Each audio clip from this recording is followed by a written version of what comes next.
Morning. We're at Mesa Verde National Park, and we're going to go up and check out the cliff dwellings. Really pretty aspens. And this is the welcome center for Mesa Verde. Really pretty building.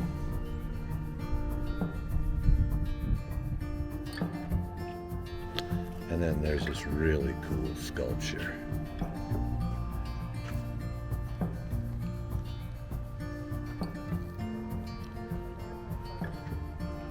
It's one of the ancient people climbing up a wall with a basket full of corn that they harvested to get up to one of the cliff dwellings. Imagine that. Mesa Verde is a very large park. You might want to get on the National Park website and check out the map. Plan on driving time between the entrance and locations you want to go to.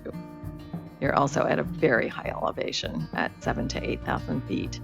So have reasonable expectations on what hikes you can do and even short walks if there's a big elevation change. And take plenty of water. The guided trips all require tickets, so plan ahead on that.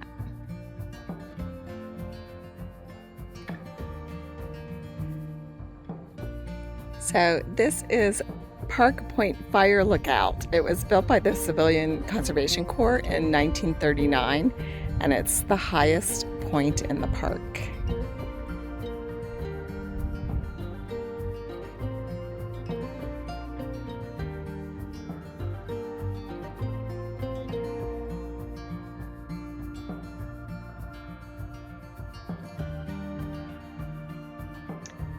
When you're planning your visit, also check for road closures. The Mesa Top Loop was closed when we were there, and the museum and bookstore were closed for renovations.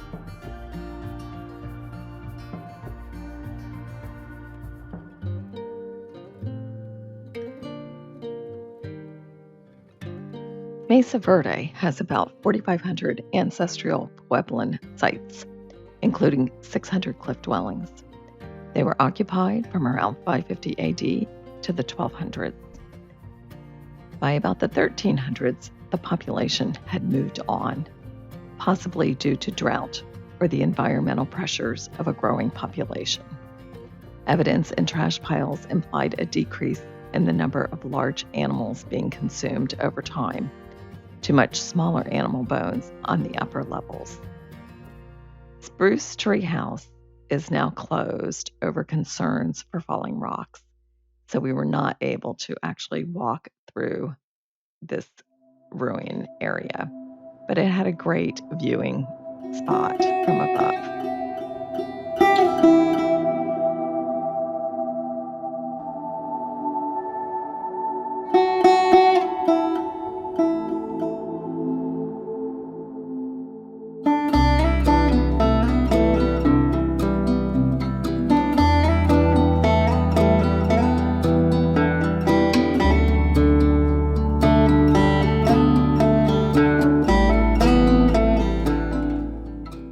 Cliff Palace is the largest cliff dwelling in the United States and was at the center of a thriving community.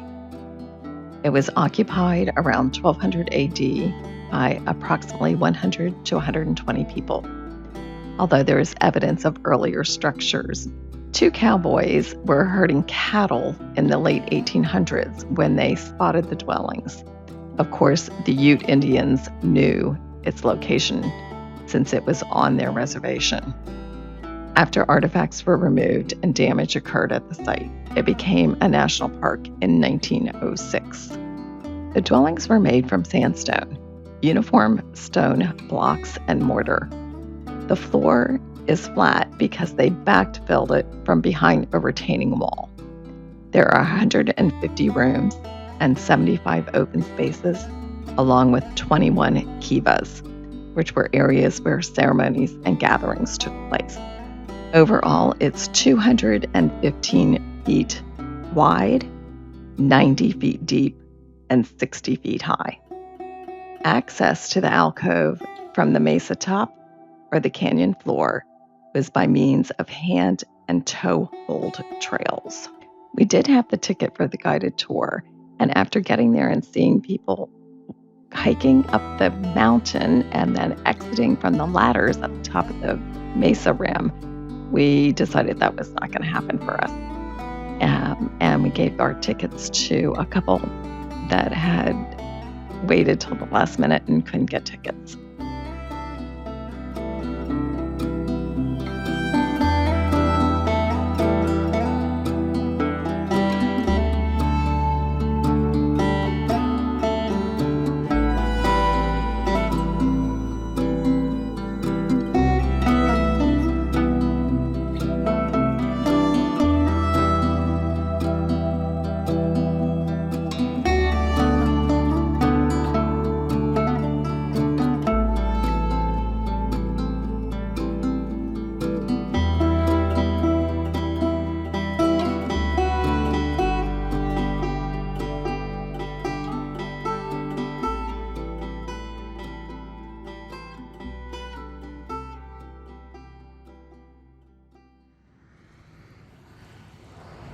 This is the office for Mesa Verde RB.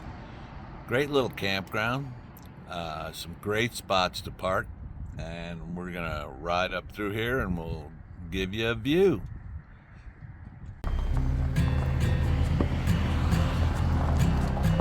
We'll take you for a little ride into the campground. It's a pretty nice little campground to stay at. It's really reasonably priced. Here we go.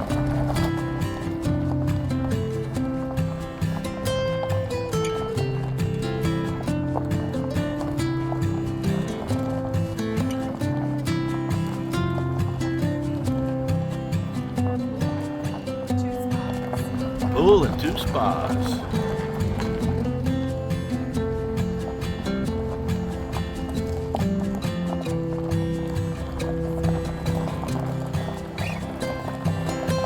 Look at the size of these pull-throughs.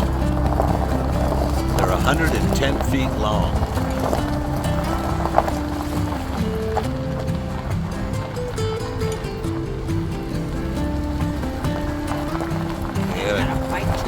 A couple of ponds.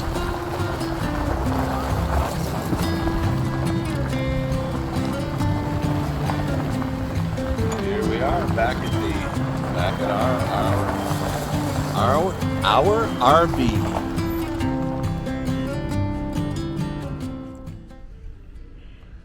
Well, I had a fantastic time at Mesa Verde. The Cliff Palace was way larger than I ever thought it would be. It was so impressive. If you like our channel, please like, share, and subscribe. We'd appreciate it very much. We're glad you spent some time with us today. And we are Herons on the fly. fly. See you next time.